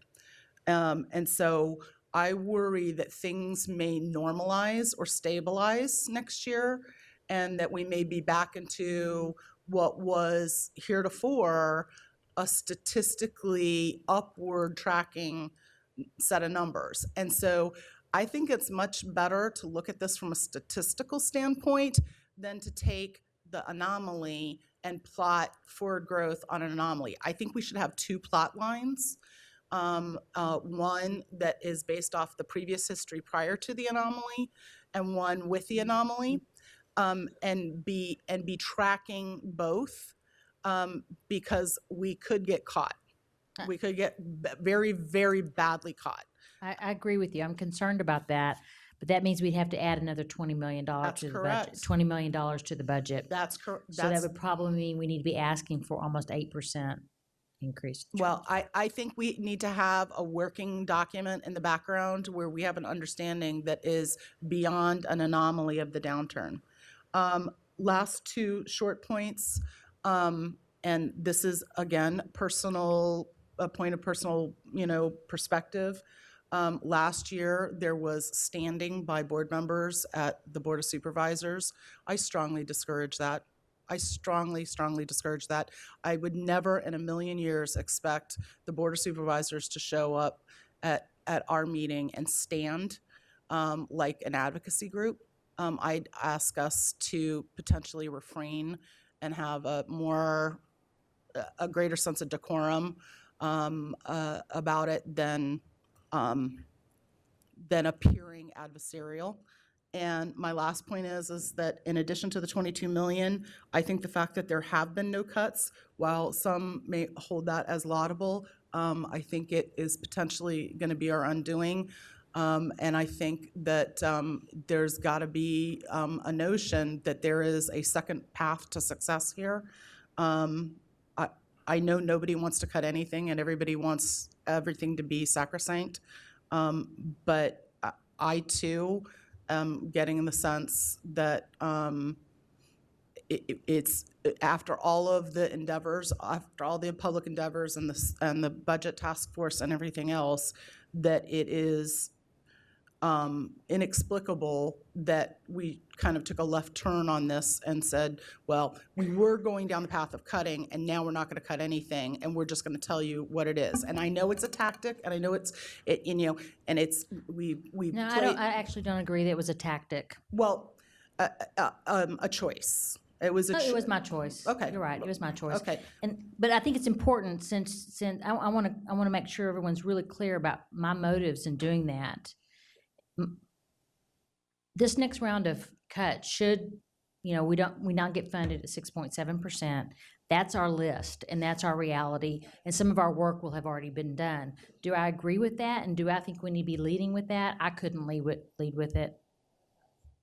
And certainly, I know some of you may disagree with me. I'm not saying that I agree or disagree with the approach. I'm just saying it's an approach, and that the notion that there is not going to be an equal and opposite reaction from that decision, that there's not going to be pressure to bear, and we better have.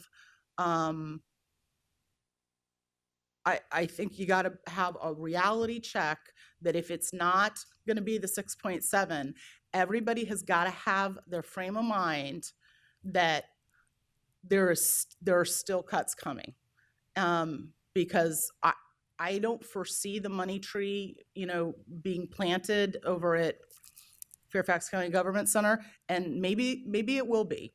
Maybe this is the year that I get the pony at Christmas. I don't know. You can always ask for the pony. But I'm, you know, I don't think we're asking for the pony necessarily. I think we're asking for the bills to be paid. Keep the lights on the Christmas tree on. and therein lies the crux. Is some people are going to perceive that it's a pony, and some people are going to say you're paying my light bill, and I think that is the exact essence of what we're facing, and I feel duly bound to highlight it. Ms. Evans? Thank you.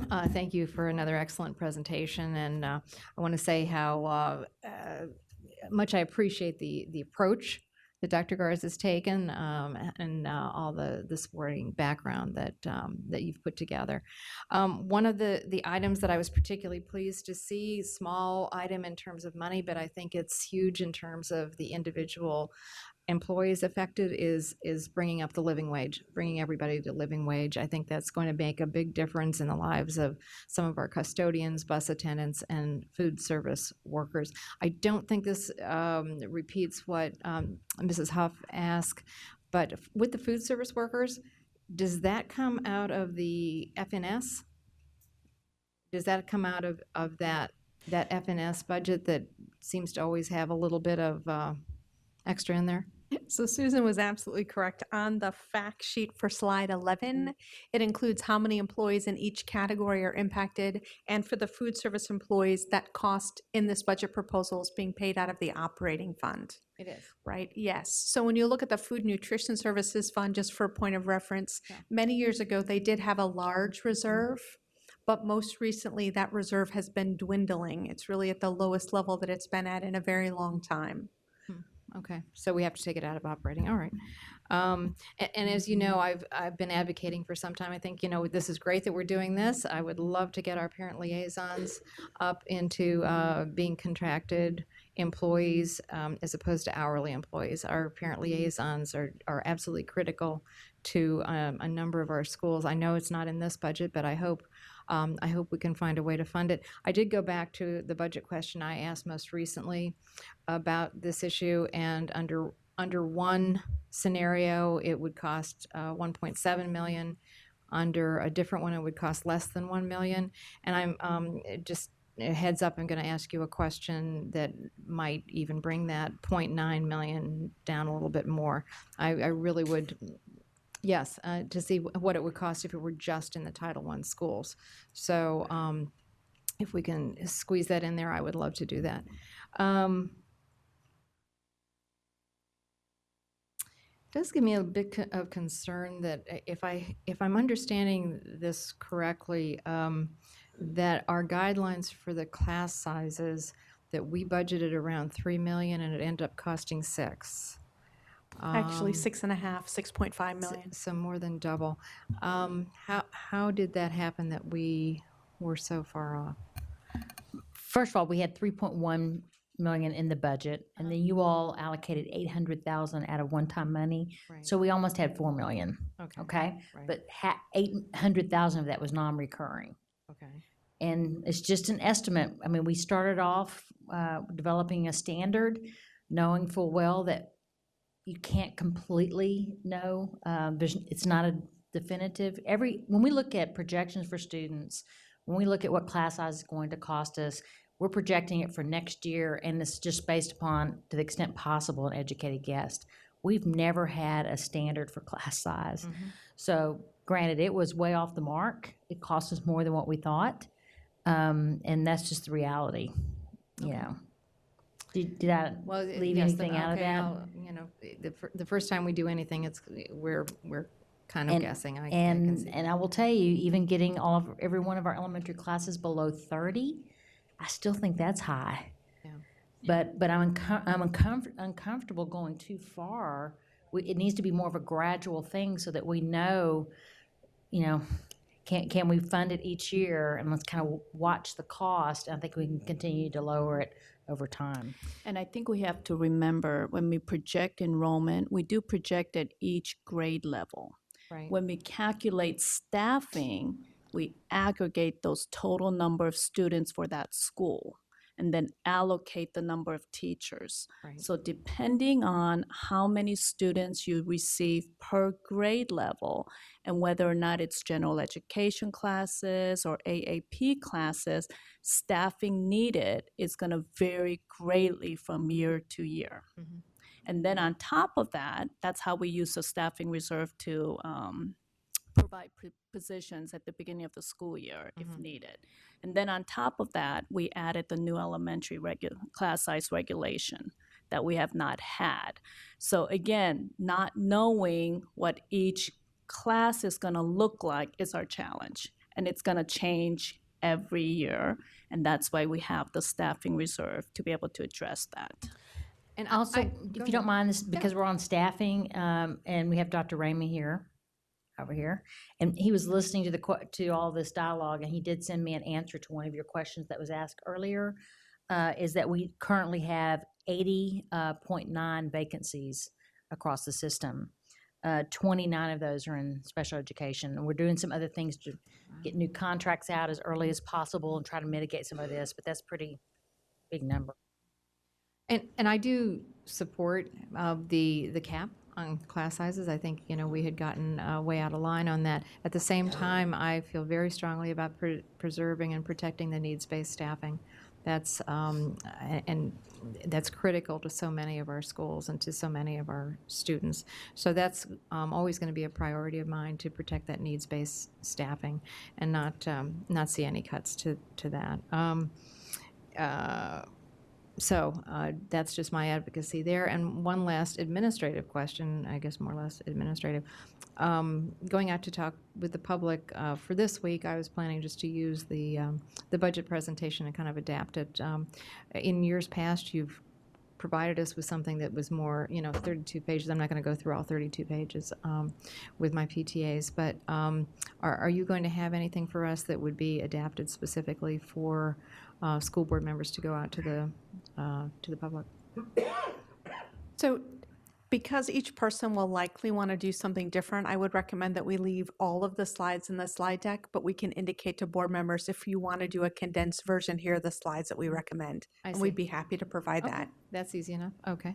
And I'll kind of do that myself this week. Thanks so much. Okay, then I have go backs, and Mr. Moon, you are on a go back. Are you ready for your go back? You're fine. Okay. Then I have Ms. McLaughlin, Ms. Hines, and then myself. You do. All right. Ask your question. Okay, the $3 million from state for FY17, that is for elementary school teachers. You said that there is contingent upon our reducing the class size in elementary school. Is that all $10.8 million will be required for $3 million, or something less than that would still entitle us to receive? Slightly less, but not a whole lot. When you say slightly, do it's, you know what it's a the- million, half? We would have to add one elementary position to every school. Right, so one 100, at least elementary 139 positions. Oh, I see. Okay, thank you. Mhm. Okay, so that number again was? 139, because we have Right. 139 elementary Right, so schools. we'd have to add 139 positions. Okay, thanks. Okay, Ms. McLaughlin, Ms. Hines. So tagging along to Mr. Moon's question, because that was the one I was wanting on the go back, is, we never want to turn away money. So if it turns out we don't need the full 10.8, but what would it be to realize an additional 3.1? So I think we would definitely want to keep looking at that still, because if it helps us reach that target of getting closer to under 30, and even though they say 139 elementary schools, so Dr. Garza, your school system has to commit to 139 new elementary teachers, we'll give you 3.1 toward that. We have to pay the delta. It still might end up bringing us toward the larger goal. And we don't have to necessarily give one per school. If it turns out the enrollment's not there, we could distribute it to the elementary schools. You actually have to, according to the governor's proposed budget, you have to add one position to every school, period. Well, I love Governor McAuliffe, but seriously, somebody needs to go talk to Secretary Holden, because that's just preposterous. I mean, why would you add an elementary school teacher to a school that has declining enrollment and didn't need the teacher? That's just spending money where you don't need to spend it. Now, keep in mind, he didn't say teacher. He said an elementary position, and they gave school jurisdictions the opportunity to determine what that would be. But again, this is the governor's proposed budget. You know, a lot of things. Well, I can would just change. ask Michael Malloy, for goodness sakes, is the largest school system in the Commonwealth. Somebody go get to them and change the language that says you need to be doing it one per school, but we understand you're going to allocate your elementary staff where you need them. I mean, I shudder to think about wasted resources when we need to direct, as a 10th largest in the country, we got to direct our elementary school staffing where we need them, not by the state wasting money telling us we're going to stick them in a school that doesn't need a single staff person added. So that's just bad language, honestly, that I think we owe it to the governor's office to get fixed. So we said at least 139 positions, right? Even with our 10.8, we're going to be adding 165 positions to bring the class size. I know, but if they're making it mandatory that you have to put a new position in each one of your 139 schools, that's foolhardy to do that. And we should help the governor So- fix that language. So I think how we implement will be, we will add at least 139 elementary positions for the school system. No, I I understand. do believe there is flexibility on how we use those 139 positions, but we have to add 139, but we'll double check the wording. on Check that, the like, wording. I the don't mind language. adding 139 to our system, but it's not just Fairfax. The Commonwealth shouldn't have their hands tied as individual districts. Two things. Number one, going back to the fact sheet that you pointed out here, and that was the one that, so we show that from 2016 to 2017, because our enrollment was not what we anticipated, there's, I think Dr. Garza had said, we're recognizing the savings, and it's in two spaces. One, it shows at the top enrollment and student demographics, 2.9 million. And then down at the bottom, it says compensation base and one-time savings, 27.7. I would say for that fact sheet we talked about earlier, that compensation base and one-time savings, I think it should be, you know, itemized, what is that 27.7? And the other thing I will tell you is that 2.9 million is very confusing to me, because the bottom line is, when we set our 2016 budget, we said we've got new student enrollment, and we built that into, I'm sorry, the way it was explained to us, this is your budget with recurring costs. And so then I understand what Dr. Garza said, each year you adjust, but that was still 22 million that this board, we couldn't touch it. We couldn't say, we only want to put in 18 million to new students and we want to use 4 million for preschool, you know, services or whatever. I mean, that was, here's your new students and this is where we're. So I will just say, for helping, and Dr. Garza, you did a great job saying you've been listening to us in this whole work session. You understand we haven't captured it yet.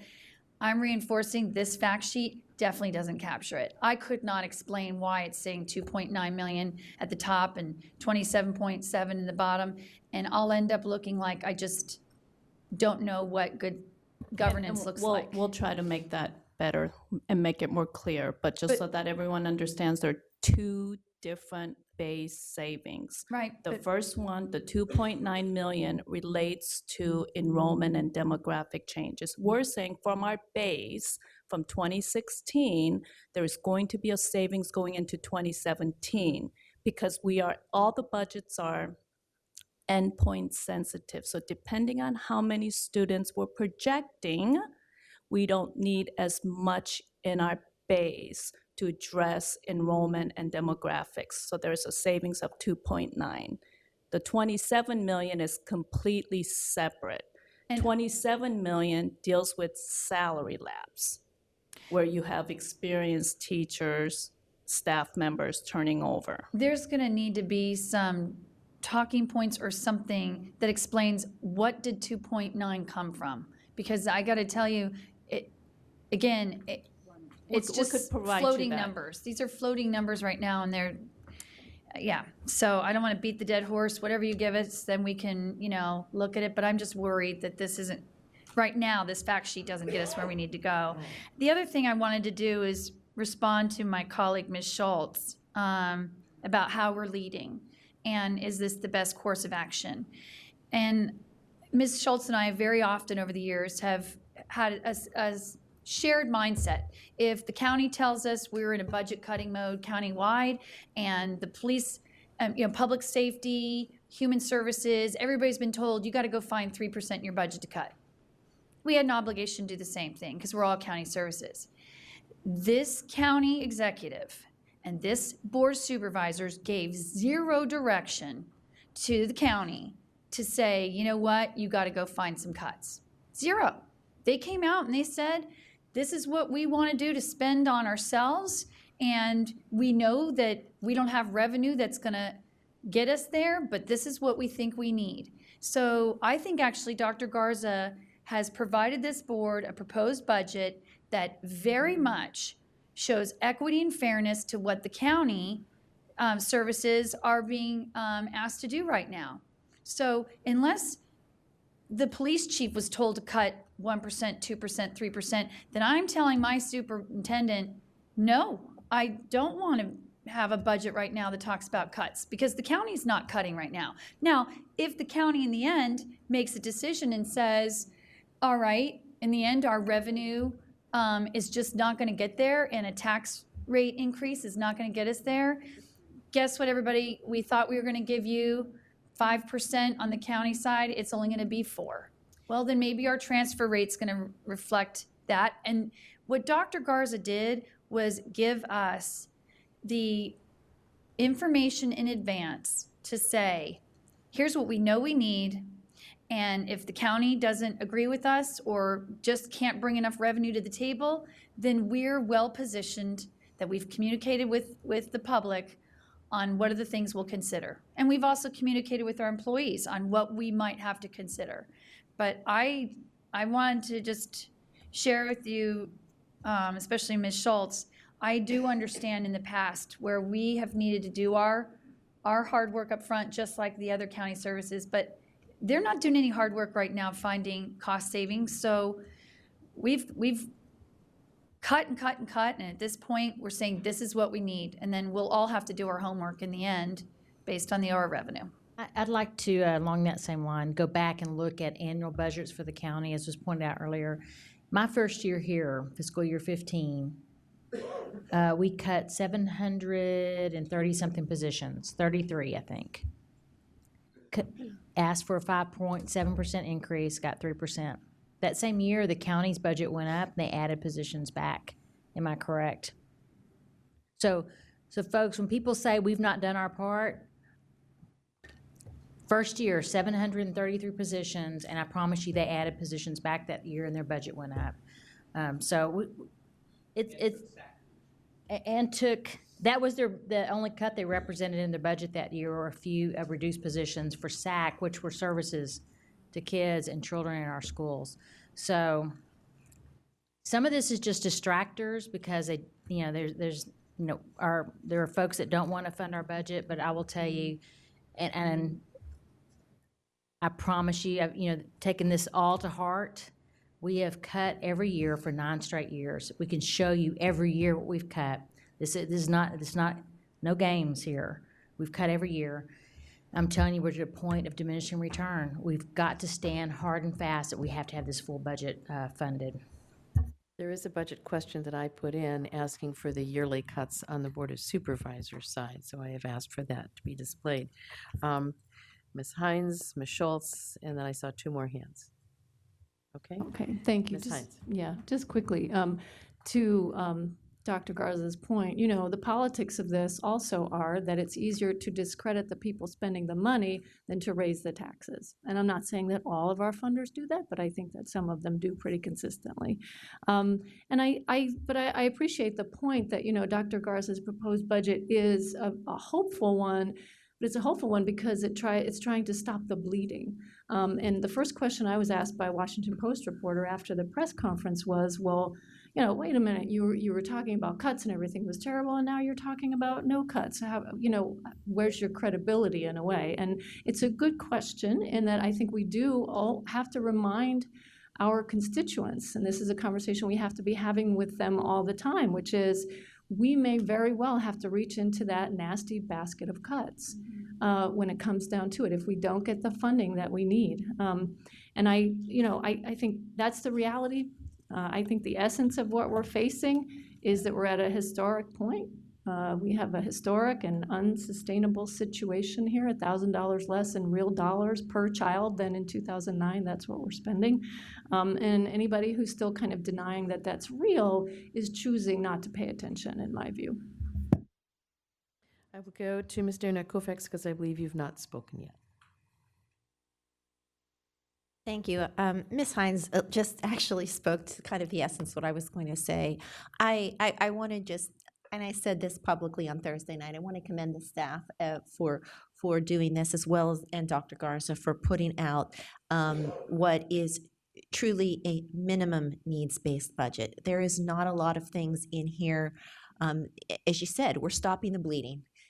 There are so many things that each one of us can probably think about that we've brought to you that said, we would love to do this, we need to do this, but we haven't been able to do that. It's not that, with Dr. Duran, all of the wonderful things we're seeing and doing in student success, it's not that we're not innovative, but we have so much untapped potential out there where we know we can and need to go. I do think, as Ms. Hines said, the politics that are playing into this, I think it is important too, that's what some of my colleagues have said.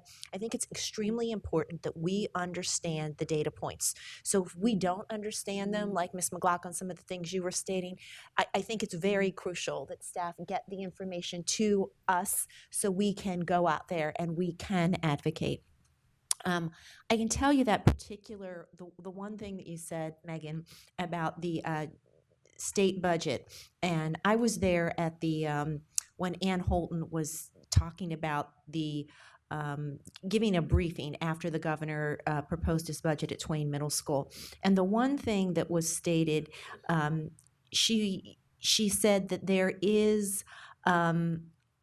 What you can do is you can be flexible. The school can decide, which instructional position, as Dr. Garza said in there. But it was pretty clear that it was an instructional position per school this year, and it will be in the same formula will be used in middle and high school in the second year of his biennium. That's what will happen, and it is that same formula. So, and there are several things that in the governor's budget that don't necessarily work for Fairfax. One of the big things that I'm greatly concerned about is their aggregate funding on poverty. So you look at the deep pockets of poverty we have in some of the schools, and she said, I know it doesn't work for Fairfax, however. Well, that however is a big however for us, because when you have schools, 50% of my elementary schools are now Title I schools with poverty rates from 50% to 93%. That is huge. That, however, is huge, and needing to fund us and giving those funding formulas to other school systems in the state, but saying, well, because on the aggregate, this is who you are.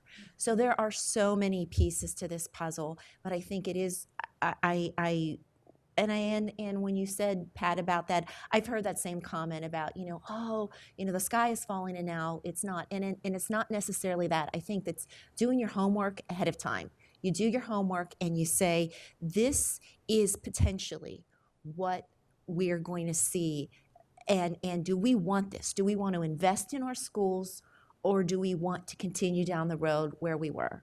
So just my 2 cents and comments, and just comments to some of my colleagues. So thank you, and thank you all. We've been going strong all day, so I know it's tiring, and there's a lot of big topics today. I haven't spoken yet, and then I still have 2 more go-backs, Ms. Corbett-Sanders and Ms. Schultz. First of all, just to let you know, As we speak, there is language going back and forth to try to help craft some proposed legislation that would talk to individual schools with a high percentage. So we've been working on that one all day. The other question, because I know we've had budget questions on the history of the VRS, and we've got some of that.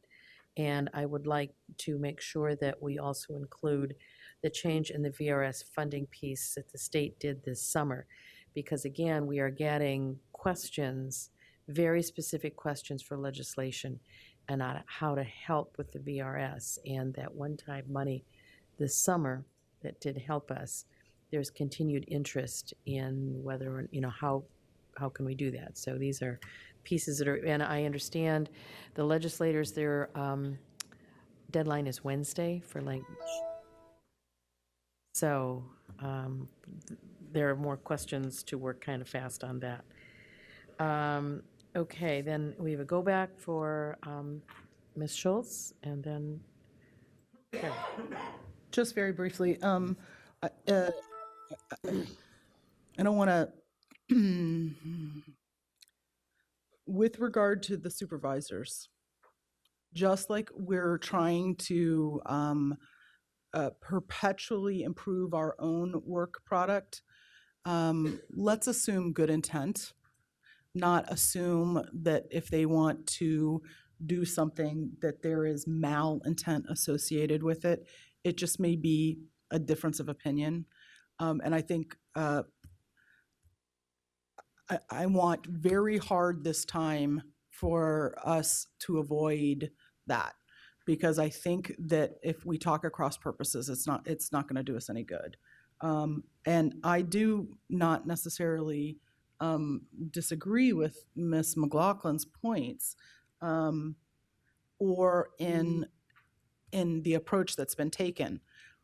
I do think it's important to have our feet grounded in reality should it visit upon us. So I'm not taking a position that Dr. Garza's approach is good, bad, or indifferent. I just am very mindful of that which has occurred historically and the fact that this was likely unexpected, which is why I asked the question last Thursday about whether or not they had the heads up. So I just wanted to know if they had the heads up, and that as we go and have these conversations, because of the front work that was done around potential cuts and then not presenting any cuts, that there is an expectation that we did something different than was thought was going to be happening. I did not expect that question last Thursday night, so I apologize I did not answer it fully. But I think for folks who were at the November joint budget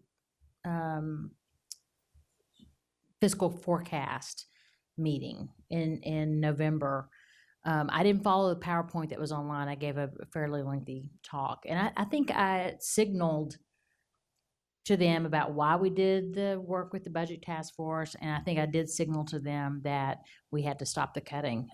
If I did not do that well enough, forgive me, but I think that we did kind of foreshadow this coming. I'd just like us to keep our own ethos in mind, that let's not attribute malintent to anyone or the collective Board of Supervisors. And lastly, I don't know if anybody got it notice, but I just want to acknowledge the fact that we've lost Elaine McConnell.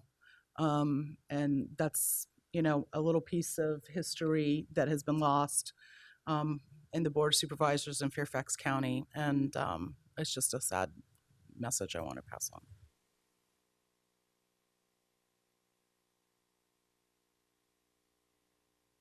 I'm very sorry to hear that. Springfield, yeah. Worked with her for a long time. I'm sorry to hear that. Ms. Corbett-Sanders.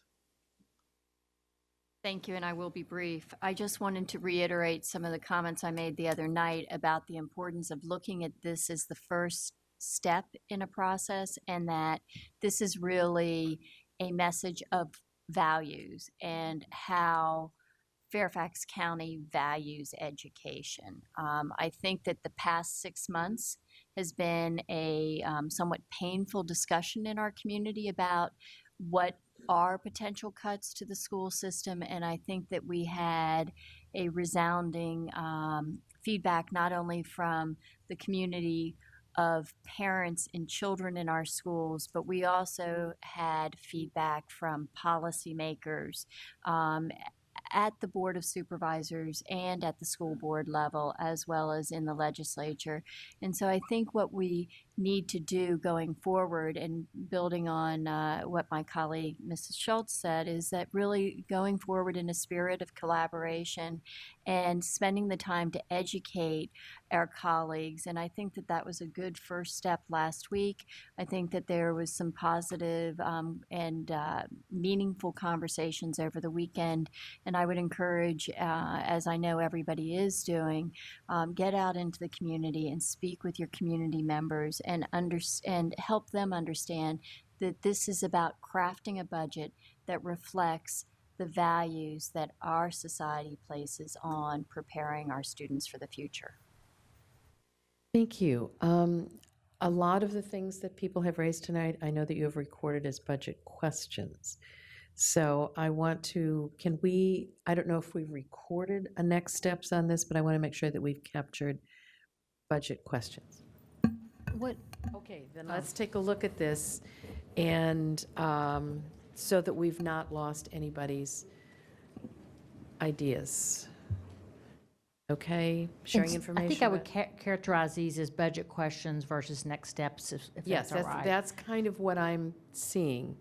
And I guess I will ask if there's anything in here that we have missed. So, and I know probably there were others that folks didn't ask, just listening to the dialogue discussion.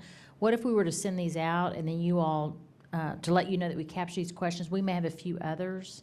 Yes. And then I know some indicated they would email them in to us. So let's use our separate system for capturing budget questions, if that's Yes. okay with the board, for us to do that That's- this well, way don't instead of do erase it. traditional steps. Don't erase it. You need to send it to. Yeah. Yes, Correct. So what Is we'll that do, okay? yes. if school board members will review them, right, if no one has any changes, we'll treat these as budget questions. So when we send them out, you'll all see a copy of every question that goes out, right, moving forward, and then you'll see as they get answered. And for each one, we'll also set the priority. You okay? Okay, and then I guess my question is, you've seen what they recorded, you may have yourselves taken notes on additional. So what I would like to see is not only what was recorded here by the clerk, and then what you have also recorded, because we may have a larger list. Let us meet on these tomorrow, and like I have notes, it may not be reflected there. Exactly.